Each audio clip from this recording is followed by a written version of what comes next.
it's finally come to the end, my dudes. What's up, guys? Back again with another review, thought video of the finale, season 1 finale of X-Men 97. Y'all see, I'm rocking my X-Men shirt. Yeah. Guys, this was a blast. This was great. This was just a treasure trove. And I really don't care about, Rotten Tomatoes, but I'll give them credit here. Yes, X-Men 97 was certified fresh. Yes, I'll give it to them there. But the finale, what a finale. Pretty damn good one. I loved that the main overarching villain was a villain that we did not see in the series, but saw in comics, Bastion. And what was really cool about it is that we got it. It was a very great build to that character. Very good build. The X-Men are dealing with Bastion while Professor Xavier and the team are dealing with Magneto, and Professor is in Magneto's head now, and they're reminiscing about old days. Unfortunately, Eric could see through it after a while, but it didn't go the way I thought it was gonna go. Now, after Fatal Attraction, when Magneto ripped the adamantium out of Wolverine, Professor Xavier went ballistic on. Imagine a telepath. Imagine getting shot in the head multiple times. Pop, pop, pop, pop, pop. That's basically what Professor Xavier was doing to Magneto. Telepathically bombarding his mind to his mind shut down. He basically shut down. And hence was the coming of Onslaught. Now, did they tease it in this? Yes, they did. And if they did tease, kind of Onslaught, basically saying Professor Xavier trying to say, he said to Magneto, look, if you don't give me that, I'll force my way into you, and I don't want to do that, but I will do that. And he does. He does. And at one point, Magneto has somewhat amnesia because of it. And that was interesting. So then you have the X-Men still dealing with Bastion, and it looks like Jean is out for the count for a while. And Bastion starts doing the stereotypical villain thing and talking about, doing his monologue. And we all know villains love doing that. And, he talks about, how long have you, Cable, been trying to stop this? And he tells Mr. Sinister, tell him, and Mr. Sinister says, how many times? And basically, 200 times Cable has tried to stop this. Wow. Eventually, Jean rises back up. And I wasn't surprised. I had a feeling she still had some of the Phoenix in her. She always does. That's why I wasn't surprised when she came back up as Phoenix. I was like, yeah, I like that. I was like, yep, I figured. I wasn't surprised. I was not surprised that my girl Jean had the Phoenix. That entity, that cosmic being is always with her and her bloodline. I'm not even joking. So I was fine with that. And I like that, the fiery look that she had. It was kind of different. I was like, wow, she looks a little bit more like Nova, Frankie Ray, Nova, So I was like, okay, but no, it was really cool. And while Bastion is flying up to Asteroid M, Professor Xavier is still trying to get through Magneto. Like, look, we have to do this. He's trying to help him find his memory again. And there was even a point where he saw out in the boat, there was like outside of the bar they were at, there was a boat, and Magneto could see, and you could see Rogue and all his children out there, even Polaris. Polaris was there. You saw Polaris, you saw Quicksilver, and you saw Wanda. And that was significant. I was like, okay, that means something, because he was talking about, I can't remember my parents, I can't remember their faces, things like that. And Professor Xavier tells him, like, you were just a boy when your parents were killed. So, and I liked what he was doing. But I love, I don't care what anybody says about Magneto and Professor. Their friendship is very strong, even though they're on different sides of the coin. But I love Professor Xavier saying, "Look, I'm gonna stay with you no matter what." He was willing to die with him. He's like, "Look, I'll go down with you." And he even told that to Jean and Cyclops. And Cyclops is like, we lost you once, please don't let us lose you again. I was like, oh gee, I'm starting to get misty-eyed here. I love the scene between father and son, Cable, because Cable gets his arm ripped off by Bastion. I was like, ugh! He got his arm ripped off, and Bastion used that to upgrade himself to looking like the Bastion that I seen later on. We see him later on in comics, where he had like wings and everything like that. I saw an article basically saying that was another hint at Onslaught. I'm like, no, there's no hint at Onslaught. Where are you getting that from? Screen Rant? Yeah, I'll put you out there. I'm like, what are you talking about? It's like, that's what he looked like later on. And I love that it basically, the X-Men, the fight. By the time we get to the fighting between Bastion and the X-Men, we also see what's going on Earth as well with the Prime Sentinels. And a who's who of the Marvel Universe is showcased in this. Inside the White House, or wherever they were, we saw two Avengers. We saw Iron Man and Cap. We go down and we're in Manhattan. Basically, Josie's Diner. Once I saw it, I'm like, that's Hell's Kitchen. And who they show? And Without Fear, Daredevil. We see Cloak and Dagger. We saw Black Panther and the Dora Milaje. That's how they even got to Wakanda. And we saw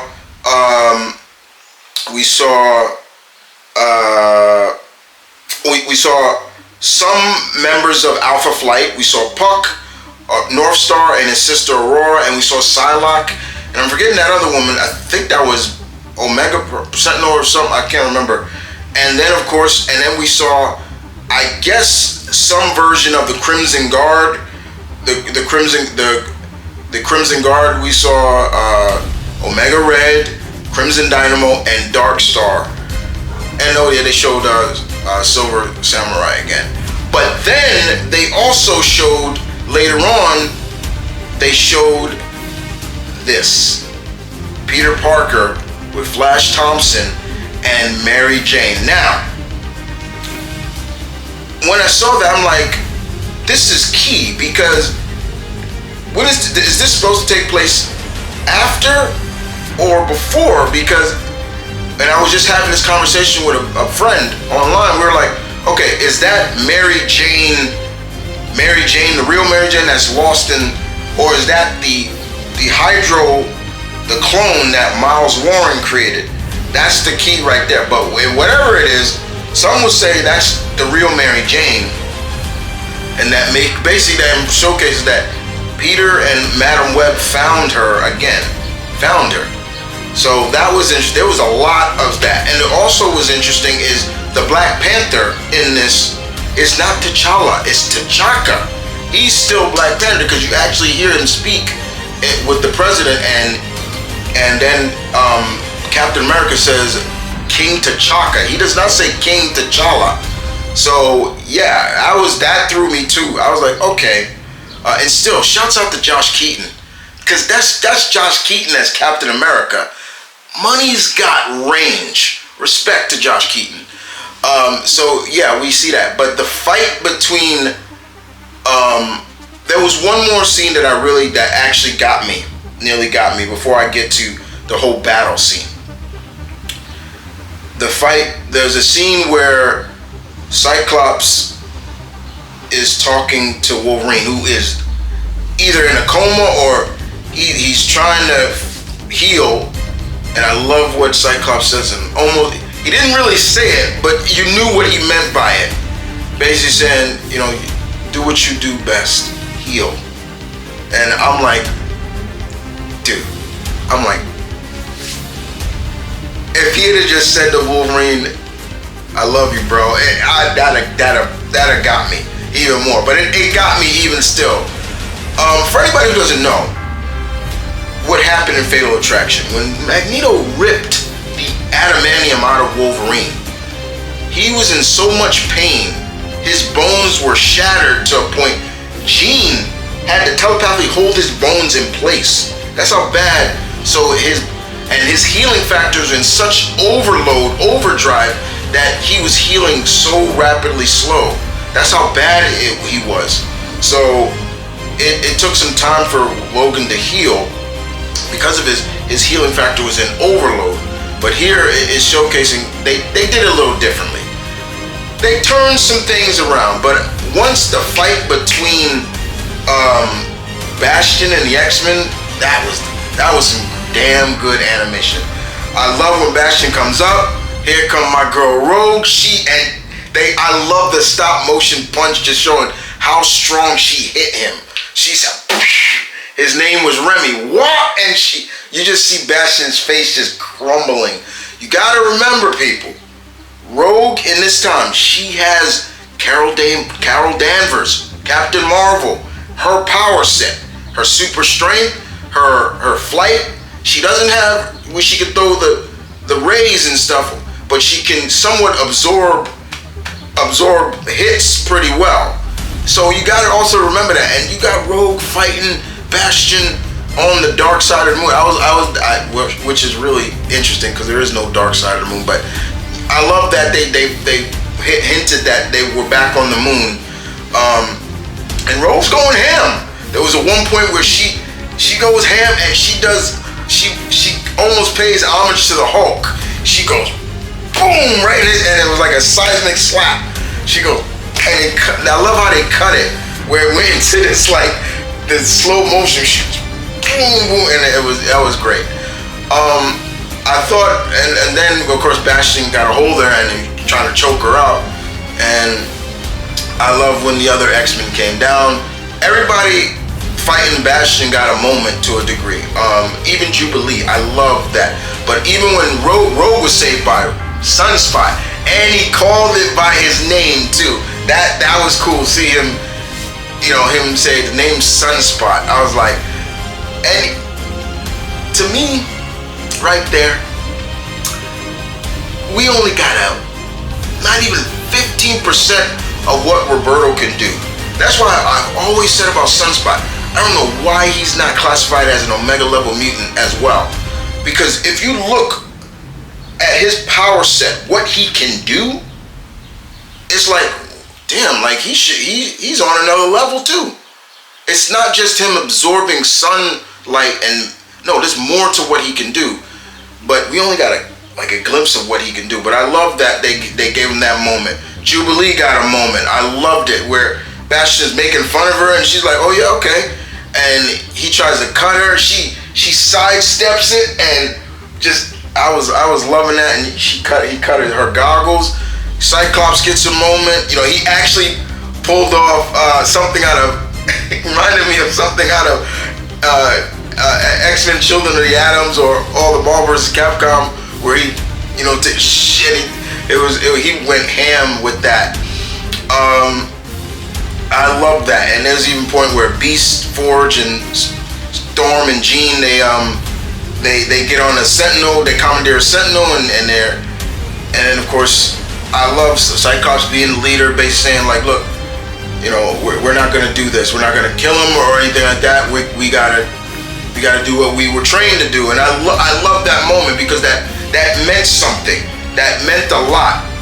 That meant everything to what the X-Men stand for. And I know there's gonna be people that are not gonna like that, but I love that scene. I love that scene as well. But Bastion is still being Bastion, and but the X-Men, they have to do something because the president executed the Magneto protocol just in case he brought Asteroid M back. They had the rockets aimed at it, and you can see Cap. He did not like that. There's a point where you do see Cap, and he's got his head down like, this isn't right. This isn't right.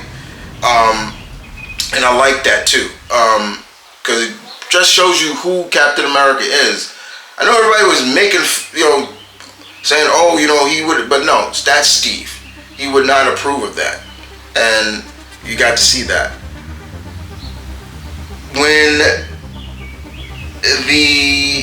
When Magneto comes back after Asteroid M, basically, you got all the X-Men basically trying to stop it from Asteroid M crashing on Earth. Magneto finally, Magneto gets his memory back. He said, your name is Charles Xavier, and he says, your name is Eric Magnus Lencher, but you go under another name. What is that name? It was almost like, who are you? And then of course he's like, Magneto lives, and then of course he pushes it back up. However, Asteroid disappears, almost like it went, and the X-Men are gone. Nobody knows where they went. And then we see Forge trying to find, and on the board it almost looks like Days of Futures Past, where we saw and you see on there, you're seeing all these characters, and some of them saying presumably dead, AWOL. You had Iceman there, Colossus available, Exodus, Kitty, Shadowcat was down the side, Ileana, Magique was there, but all the X-Men included, and then you saw Quicksilver, Off-World, Scarlet Witch, Off-World. All these characters were Off-World, and then of course when Forge, all of a sudden somebody comes up behind Forge, and it's Bishop, and he's like looking for a replacement X-Men, and he basically says, well, that's the thing about us, someone or so is holding them, and we need to find our friends, and I like that.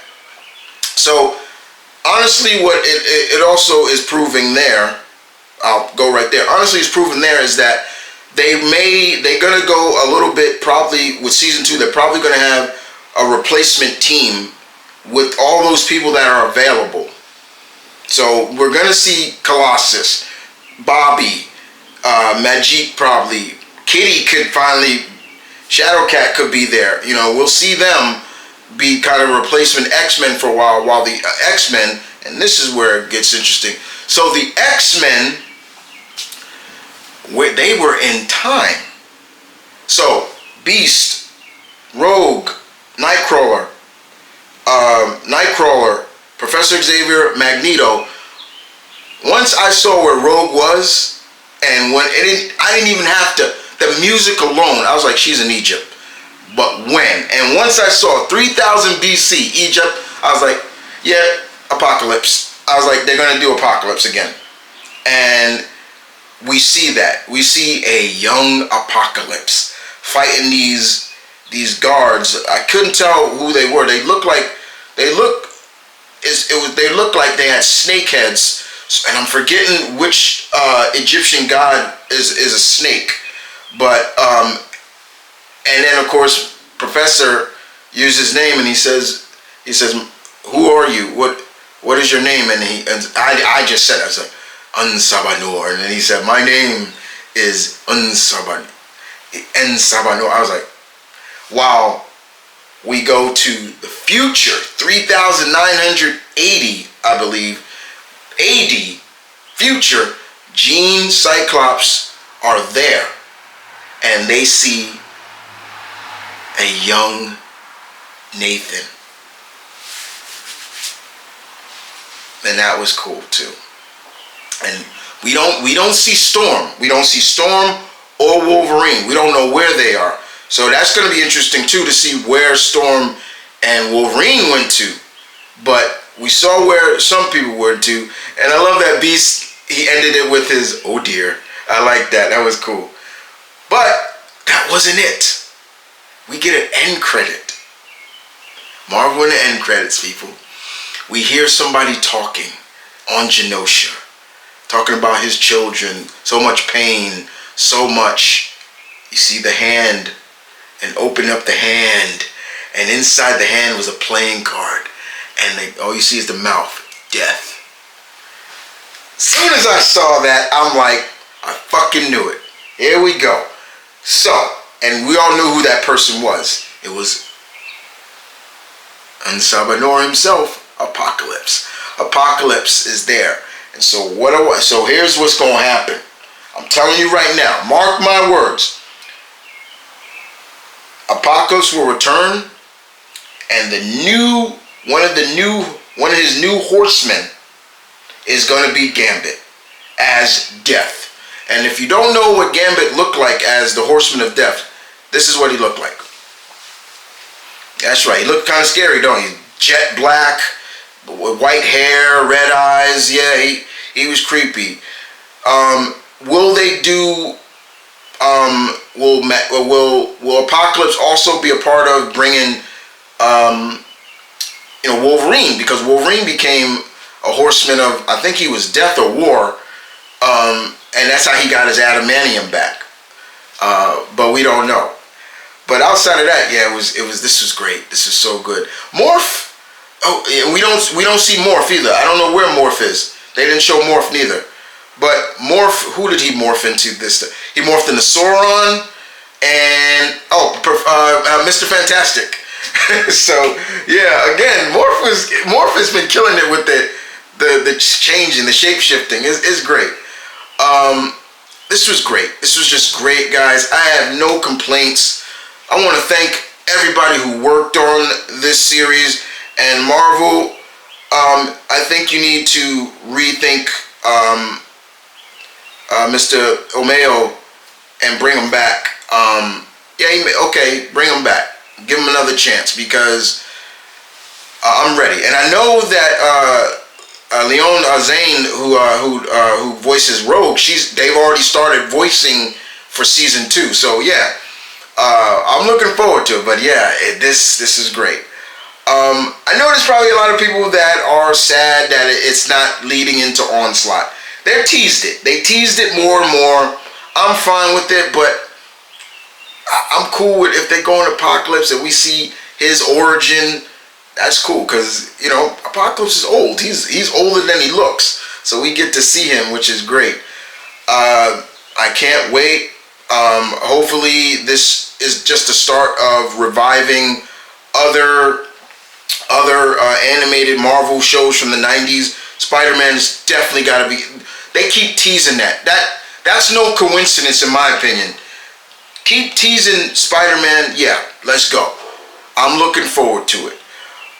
So I will do a overview of what maybe I want to see in season 2. I'll talk about that later. But outside of that, guys, I had so much fun just watching this. Again, I waited to 3 o'clock in the morning to it aired. I wasn't waiting till the late morning. I was like, yeah, let's do this. And so I did, once again, and I enjoyed it very much. Hopefully season 2 will be a little bit longer, because season 1 was only 10 episodes. Hopefully season 2, they'll add more, maybe, I don't know, maybe 12, maybe 14 episodes. I think, personally, every season should get longer and not shorter, but I'm looking forward to thinking, and I'm going to start really going through my collection of X-Men comics and start thinking what they may be adapting season 2 from. Because there was a lot of books, a lot of stories that they adapted season 1 from. One of me is even thinking they may adapt Age of Apocalypse, but I'm like, could they or will they not? I don't know. But I just had a blast with it, guys. You guys tell me in the comment section, overall, give me your grade for X-Men 97 season 1. I want to hear it. For me, A+, all the way, A+. This is the first time where I'll actually agree with Rotten Tomato, because I don't give a 2 craps about what they rate something, because that's just me. But Certified fresh, I'm down. A plus, passing grade. You guys take care. I'll see you guys next time.